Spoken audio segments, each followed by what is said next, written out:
جنہوں نے اسلام قبول کیا اس ذات کا نام عثمان غنی ہے۔ صرف 4 لوگ مسلمان ہوئے تھے، 5ویں نمبر پہ کون ہے؟ زور سے بولو، عثمان غنی۔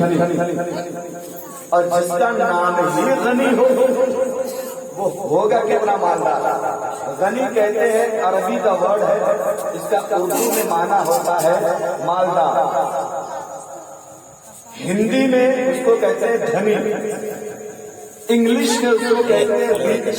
سائڈ میں بیٹھیے، جانتا نا تھوڑی بہت، کیا ضرورت ہے جاننے کی، مت جاننا، تاکہ بینک میں جاؤ تو پٹرول ہاتھ میں بھیا کہیں بھر دو، ٹائم نہیں میں بکی نہ یہی ہوتا ہے۔ کہتا ہے پٹرول بھرنے کے لیے تو سب سے پہلے اس سے سوال ہوتا ہے۔ ایک ایسی ذات ہے جو شرف عثمان غنی کو ملا ہے، دنیا میں کسی کو نہیں ملا۔ یہی وہ ذات ہے جس کے نکاح میں نبی کی 2 بیٹیاں آئیں، 2 بیٹیاں، نبی کی 4 بیٹیاں، حضرت ام کلثوم، حضرت زینب، حضرت رقیہ اور حضرت فاطمہ۔ نبی کے 3 بیٹے، حضرت قاسم، حضرت عبداللہ، حضرت ابراہیم۔ یہ 3 بیٹے 4 بیٹیاں، اور یہ ساری اولادیں ہوئی ہیں حضرت خدیجہ سے۔ نبی کی 11 بیویاں تھیں، 11 بیویوں میں سے کسی کے ہاں بچے نہیں تھے، صرف اگر بچے کسی کو اللہ نے عطا کیا تو اس ذات کا نام حضرت خدیجہ۔ ایک بیٹے کی شادی حضرت خدیجہ، نبی کی ایک بیٹے کی شادی حضرت عثمان غنی سے ہوئی، ان کا انتقال ہو گیا تو نبی نے دوسری بیٹی بھی انہی کو عطا فرمائی۔ اسی لیے عثمان غنی کو ذوالنورین کہا جاتا ہے، یعنی 2 نور والا، 2 نور والا، ذوالنورین۔ ابھی ان کی مالداری کا عالم یہ ہے، ایک بار ایک کنواں تھا، کنواں، وہ اس کا مالک ایک یہودی تھا، یہودی تھا اس کا مالک۔ اس نے مسلمانوں کو پانی بھرنے سے منع کر دیا کہ میں اپنے کنویں سے مسلمانوں کو پانی نہیں بھرنے دوں گا۔ یہ بات مصطفیٰ جان رحمت کے پاس پہنچی تو نبی نے صحابہ کو جمع فرمایا اور کہتے ہیں بتاؤ کون میرا ایسا صحابی ہے جو اللہ و رسول کی رضا کی خاطر، اللہ و رسول کو راضی کرنے کی نیت سے یہ کنواں خرید کر مسلمانوں کے لیے وقف کر دیا۔ حضرت عثمان غنی کھڑے ہو گئے، عرض کرتے ہیں یا رسول اللہ آپ مجھے حکم دے دیں میں یہ کنواں خرید لوں گا۔ نبی نے فرمایا عثمان غنی جاؤ کنویں کا سودا کرو۔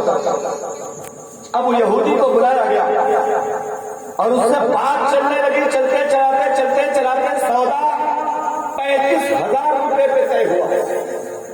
اس زمانے کا 35,000 چاندی کا سکہ، آپ اندازہ لگاؤ آج وہ دولت کتنی ہو جائے گی۔ 35,000 روپے پہ سودا طے ہو گیا، پیسہ حضرت عثمان غنی نے ادا کر دیا اور نبی کی بارگاہ میں آئے، کہتے یا رسول اللہ کنواں خریدا تو میں نے ہے لیکن اس کا مالک مدینے کا ہر مسلمان ہے، جس کا مالک میں نہیں ہوں، مدینے کا ہر بندہ اس پہ حق رکھتا ہے۔ وقف کر دیا۔ اب اس کے بعد میں یہودی نے ایک شرط لگائی، یا رسول اللہ میں کنواں تو بیچ رہا ہوں لیکن میری ایک شرط یہ ہے، ایک دن پانی مسلمان بھریں گے اور ایک دن پانی یہودی بھریں گے۔ کنواں تو میں بیچ رہا ہوں، پیسے تو میں نے لے لیے لیکن پانی میں کسی سے پیوں گا اور میرا سارا کام اسی کنویں سے ہوگا، آپ مجھے پانی بھرنے سے روک نہیں سکتے۔ ایک دن وہ لوگ بھریں گے، ایک دن ہم بھریں گے۔ نبی راضی ہو گئے، لیکن فرماتے سن لو کان کھول کے، پانی صرف بھرنے کی اجازت ہے لیکن آج سے یہ کنواں مسلمانوں کا ہے۔ یہودی تیار ہو گیا، اب خدا کی کرشمائی دیکھیں، رب کا کام دیکھیں۔ اب جس دن مسلمانوں کی باری ہوتی تھی کنواں پانی سے بھرا رہتا تھا، جس دن باری یہودیوں کی ہوتی تھی کنویں میں پانی ہی نہیں رہتا تھا۔ وہ آیا کہنے لگا یا رسول اللہ آپ نے کیا کر دیا ہے، جب باری مسلمانوں کی ہوتی ہے تو کنواں پانی دیتا ہے، جب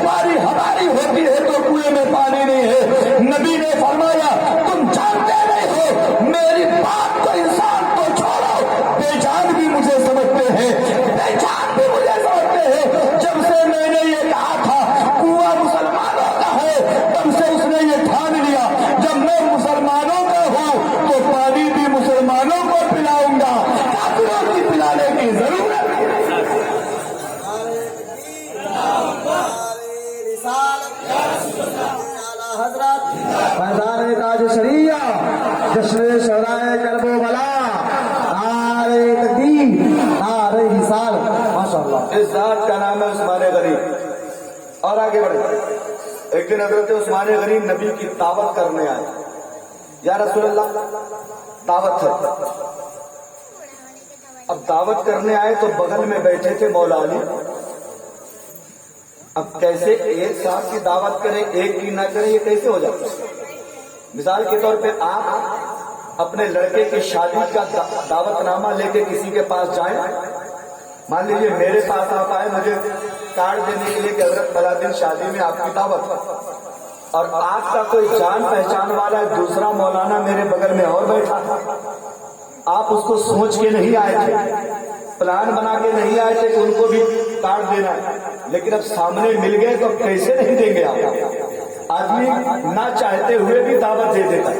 आपके साथ भी बहुत ऐसा होता है, कहीं गए हैं कोई मिल गया तो कहते भैया तुम्हारी भी है, जबकि प्लान नहीं था, इरादा नहीं था, उसके नाम का कार्ड नहीं था, लिस्ट में उसका नाम ही नहीं था, लेकिन देनी पड़ी। यही हाल हुआ है। हजरत उस्मान गनी गए दावत करने, किसकी? नबी की बगल में बैठे हैं उस्मान गनी। अब हजरत उस्मान गनी चक्कर में पड़ गए, क्या करूं? दिल था या ना था, लेकिन कह दिया। उस्मान गनी ने कहा कि अली तुम्हारी भी दावत है, नबी के साथ तुम भी चले आना। अब उस्मान गनी की दावत बड़ी मशहूर थी मदीने में। जब वो दावत करते थे ना, लोग खुशी से झूम जाते थे कि आज उस्मान गनी के घर पे खाना है। इतना इंतजाम होता था, इतना आइटम बनता था ना कि आदमी बिल्कुल थोड़ा थोड़ा लेके ही मस्त हो जाता था। उस्मान गनी के घर पे दावत है, और दावत भी ऐसी कि जिसमें मुस्तफा शरीक हो रहे हैं, जिसमें मुस्तफा शरीक हो रहे हैं। मेरे भाई सहाबा का हाल ये था, सहाबा अगर बेचैन होते थे नबी का चेहरा देखते उन्हें चैन मिल जाता था। सहाबा बीमार होते थे, नबी का दस्तूर मुकद्दस भरवा लेते थे, उन्हें शिफा मिल जाती थी। सहाबा का हाल ये था, उन्हें कोई गम होता था, नबी का दीदार करते थे, गम दूर हो जाता था। क्यों ऐसा था? पता है हाल हमारा ये है, हमको कलमा किसी आलिम ने पढ़ाया है, किसी को कलमा किसी हाफिज ने पढ़ाया है, किसी को कलमा किसी मुफ्ती ने पढ़ाया है, किसी को कलमा किसी कारी ने पढ़ाया है, किसी को कलमा किसी हाजी ने पढ़ाया है, किसी को कलमा किसी नमाजी ने पढ़ाया है। लेकिन सहाबा की ऐसी जमात है जिनको कलमा खुद कलमे वाले मुस्तफा ने पढ़ाया है, जिनको कलमा खुद मुस्तफा जाने रहमत ने पढ़ाया है, उनको चैन मिल जाता है। अब नबी की दावत है, खाना तैयार हो रहा, शाम का वक्त हो, मगरिब बाद हजरत उस्मान गनी बुलाने आ गए। या रसूल अल्लाह चले, साथ में अली भी है। अब नबी आगे, अली आगे, पीछे उस्मान गनी। अब जैसे नबी ने अपने घर से कदम निकाला ना, उस्मान गनी ने कदमों की गिनती लगाना शुरू कर दी। 1 2 3 4 5 6, कितना कदम है मेरे घर तक, कितने कदम पड़ेंगे यहाँ से वहां तक, कदमों की गिनती लगाना शुरू कर दी। अब जब गिनती लगाई, पूरी हो गई गिनती, नबी उस्मान गनी के घर पहुंच गए। दस्तरखान बड़ा पुरतकल्लुफ लगा हुआ है। नबी बैठे, अली बैठे, उस्मान गनी बैठे, और जो एक लोग थे वो सब के सब बैठे दस्तरखान पे। खाना खाया गया। खाना खाने के बाद अब जरा उस्मान गनी की सखावत का हाल देखो, उस्मान गनी की मालदारी का जज्बा देखो, उस्मान गनी का जरा मंजर ये देखो। क्या कहते हैं हजरत उस्मान गनी, जब नबी खाना खा चुके, हाथ धुल चुके, तो उस्मान गनी खड़े हो गए। खड़े होने के बाद अर्ज करते हैं, या रसूल अल्लाह, मैंने जो आपके कदमों को गिना था, उसके गिनने का मकसद ये है, आपके आने की वजह से आज मुझे इतनी खुशी है, या रसूल अल्लाह, मैं आपके एक एक कदम के बदले में एक गुलाम आजाद कर रहा हूँ, एक एक कदम के बदले में एक गुलाम को आजादी है। बड़ी बात है। न जाने कितने 100 कदम पड़े, 200 कदम पड़े, 500 कदम पड़े, जितने गुलाम, जितने कदम है उतने गुलामों की आजादी। आप गुलाम समझते हैं, जितना आज हम लोग जानवर बेचते हैं ना, इसी तरह पहले के जमाने में इंसान बिका करते थे। जिसके पास पैसा होता था जाके बाजार से खरीद लाता। अब जो जिसको खरीद के लाता था, दिन भर काम करवाओ, दिन भर ये करो वो करो, तमाम तरह की अजियत उसे देते। तो अरब में 2 चीजें बड़ी मशहूर थी, एक सुर्ख ऊंट और एक गुलाम। ये 2 जिसके पास होते थे वो बड़ा मालदार माना जाता। हजरत उस्मान गनी ने نبی کے ایک قدم کی برکت سے ایک ایک غلام کو آزاد کر. اب حضرت علی وہاں بیٹھے. حضرت علی کا چہرہ پیلا پڑ گیا. دل میں خیال آتا ہے پروردگار تو نے مجھے تو اتنی دولت ہی نہیں دی ہے, آج عثمان غنی نے اتنی نیکیاں کر لی ہیں کہ علی کی پوری زندگی لگ جائے تب بھی اتنا ثواب نہیں حاصل کر سکتا. چہرہ پیلا ہو گیا, مرجھایا ہوا چہرہ لے کے گھر پہنچے. فاطمہ نے دیکھا, پوچھتی ہے او علی کیا بات ہے, کیا کسی سے جھگڑا ہو گیا ہے, کیا کسی سے کوئی ٹینشن بازی ہو گئی ہے؟ حضرت علی کہتے نا فاطمہ کچھ نہیں ہوا, بس نیکیوں کی چاہت نے آج مجھے مرجھا دیا ہے. آج عثمان غنی نے اتنا ثواب کما لیا ہے, اتنی نیکیاں کما لی ہے کہ میں پوری زندگی نہیں کما پاؤں گا. فاطمہ نے پوچھا بات کیا ہے بتاؤ تو صحیح. حضرت علی نے پورا منظر پیش کر دیا, پوری داستان جب بتائی. اتنا بتانے کے بعد حضرت فاطمہ کہتے بس اتنی چھوٹی سی بات ہے علی, اس کے لیے تم رنجیدہ ہو رہے ہو, جاؤ تم بھی نبی کی دعوت کر دو. اور سنو اگر وہاں کہیں عثمان غنی دکھائی پڑے نا تو ان کی بھی دعوت کر دینا. اب آؤ ذرا دیکھو, حضرت علی پوچھتے ہو فاطمہ گھر میں 3 دن سے چولہا نہیں جلا ہے, گھر میں اناج کا ایک دانہ موجود نہیں ہے, نبی کی دعوت کرنا تو آسان ہے لیکن بتاؤ تو صحیح کھانا کہاں سے کھلاؤ گی؟ حضرت فاطمہ کہتی علی دعوت کرنا تمہارا کام ہے, انتظام کرنا میرا کام ہے. جاؤ تم نبی کی دعوت کر کے آؤ, باقی سارا کام مجھ پہ چھوڑ دو. اب حضرت علی بوجھل قدموں سے چلے ہیں, انہیں پتا ہے گھر میں غریبی کا عالم ہے. 3 دن ہو گیا ہے اناج کا دانہ ہی گھر میں نہیں ہے, پھر کھانا بنے گا کیسے؟ گئے ہیں تو کیا دیکھتے ہیں نبی بیٹھے ہیں, بغل میں عثمان غنی بیٹھے ہیں, دونوں لوگوں کی دعوت کر دیا. دعوت کر کے واپس آئے, آگے کیا دیکھتے ہیں ظہر کا وقت ہو گیا, ابھی تک گھر میں چولہا نہیں جلا. سوچ میں پڑ گئے پروردگار عالم عزت بچے گی کیسے؟ فاطمہ سے پوچھتے فاطمہ تم کوئی تیاری نہیں کر رہی ہو, ظہر کا وقت ہو گیا ہے. حضرت فاطمہ کہتے کھانا مغرب بعد ہے, ٹینشن لینے کی ضرورت. دیکھتے دیکھتے اثر ہو گئی, اثر کا وقت ہو گیا. اب حضرت علی کی بے چینی اور بڑھ گئی. عثمان غنی نے تو اتنا انتظام کیا ہے, ان کے یہاں چولہا تو دوپہری میں چل گیا ہوگا, ہمارے یہاں اثر کا ٹائم ہو گیا, ابھی تک چولہے میں آگ نہیں جلی, کیسے ہوگا کام؟ دیکھتے دیکھتے مغرب کا وقت آ گیا. حضرت علی کے دل کی دھڑکن بڑھ گئی. کہتے ہیں فاطمہ بتاؤ تو صحیح خدا کے واسطے کیا ہونے والا ہے آج, بتاؤ تو صحیح کیا داماد نبی کی بے عزتی ہو جائے گی, کیا نبی کی بیٹی کے گھر پہ آج مصطفیٰ کو بھوکے رہنا پڑے گا؟ حضرت فاطمہ کہتے نانا علی گھبرانے کی ضرورت نہیں ہے کچھ بھی, اللہ بہت بڑا ہے, انتظام کرنے والی ذات خدا کی ہے. مغرب کا وقت ہو گیا, نماز مغرب کے بعد فاطمہ کہتی ہے جاؤ علی جاؤ, چلے جاؤ نبی کو بلا کے لاؤ, عثمان غنی کو لے کے آؤ, اور سنو جس طرح عثمان غنی نے نبی کے قدموں کو گنا تھا تم بھی گنتے چلے آنا, تم بھی گنتے چلے آنا. حضرت علی کا دل تو نہیں کر رہا تھا کہ جاؤں, چونکہ گھر کا حال پتا ہے کھانا بنا ہی نہیں ہے, نبی آئیں گے تو کھائیں گے کیا, نبی آئیں گے تو دسترخوان پہ رکھا کیا جائے گا, لیکن گئے ہیں. فاطمہ نے کہا ہے جاؤ علی انتظام ہو جائے گا.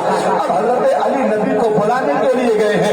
ادھر فاطمہ کی ایک کوٹھری تھی, ایک کمرہ تھا, اس میں دسترخوان بچھا دیا ہے, باہر سے کنڈی لگا دیا ہے. لگانے کے بعد فاطمہ نے مصلی بچھایا ہے, مصلی بچھانے کے بعد رب کی بارگاہ میں سجدے میں گر گئی ہے, عرض کرتی ہے اے پروردگار عالم میں نے تیرے محبوب کی دعوت اپنے دم پہ نہیں تیرے کرم پہ کیا ہے, اے میرے مولا میں نے تیرے نبی کو جو بلایا ہے وہ اپنے بھروسے نہیں تیری ذات کے بھروسے بلایا ہے. اگر تو یہ چاہتا ہے تیرے نبی کی بیٹی سرخرو ہو جائے, اگر تو یہ چاہتا ہے تیرے نبی کی بیٹی کے چہرے پہ مسکراہٹ آ جائے, اگر تو یہ چاہتا ہے کہ نبی کے داماد خوش ہو جائے, اگر تو یہ چاہتا ہے کہ حسنین کے ماں باپ خوش ہو جائے, اے پروردگار عالم میں مجھے کھانے کا انتظام کر دے, میں مجھے بے عزتی سے بچا لے, اپنے نبی کی بیٹی کی لاش بچا لے. رو رہی ہے فاطمہ, رو رہی ہے, روتے روتے مصلی بچھ کے بھیگ گیا ہے,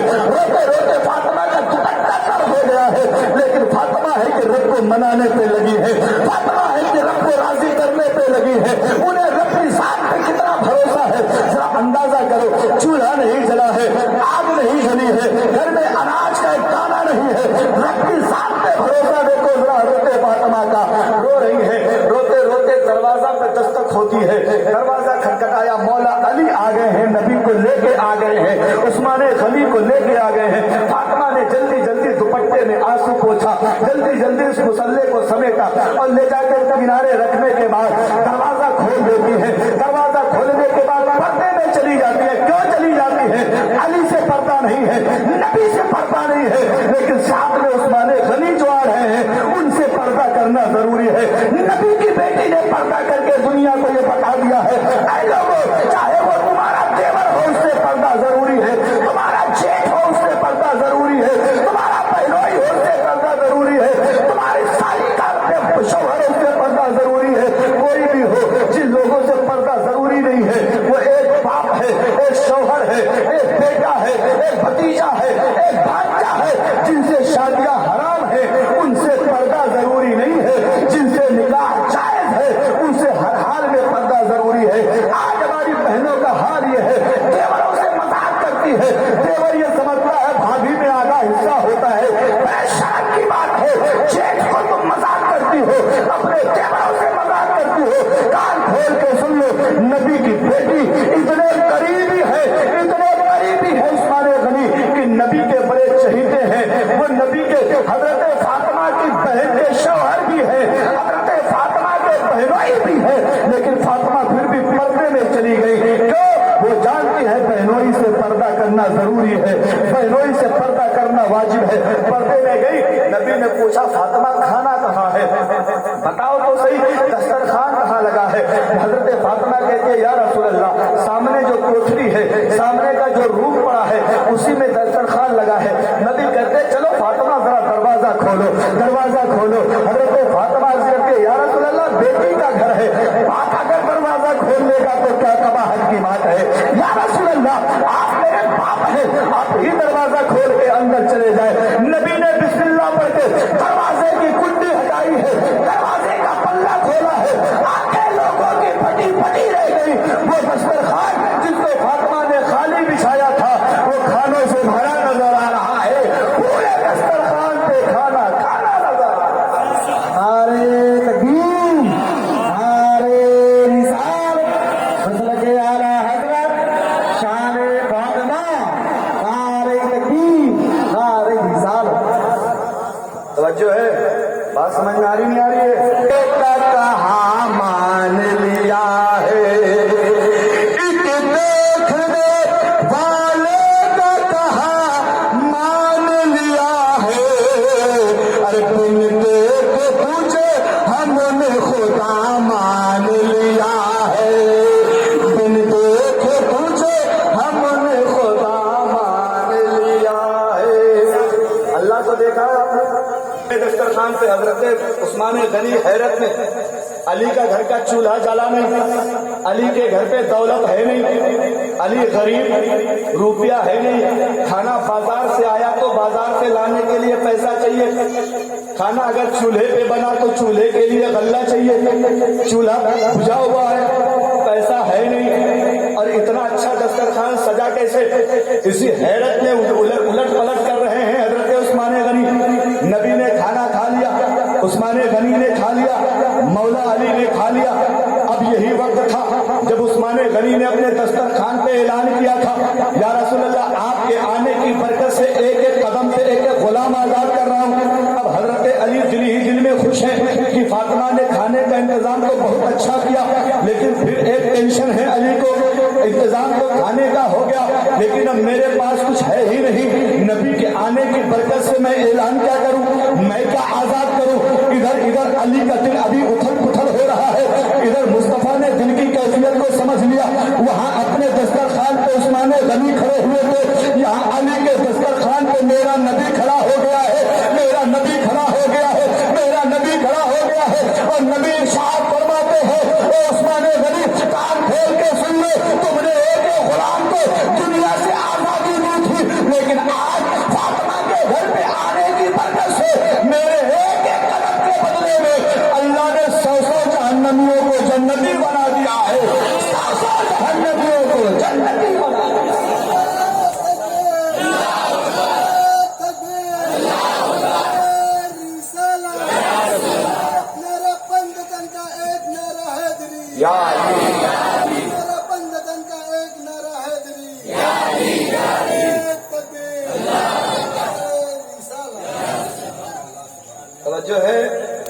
کوئی ٹینشن تو نہیں ہے، ایسی لگ رہی ہے جیسے پہلے سے زیادہ اچھی ہو گئی، پہلے سے زیادہ اچھی ہو گئی۔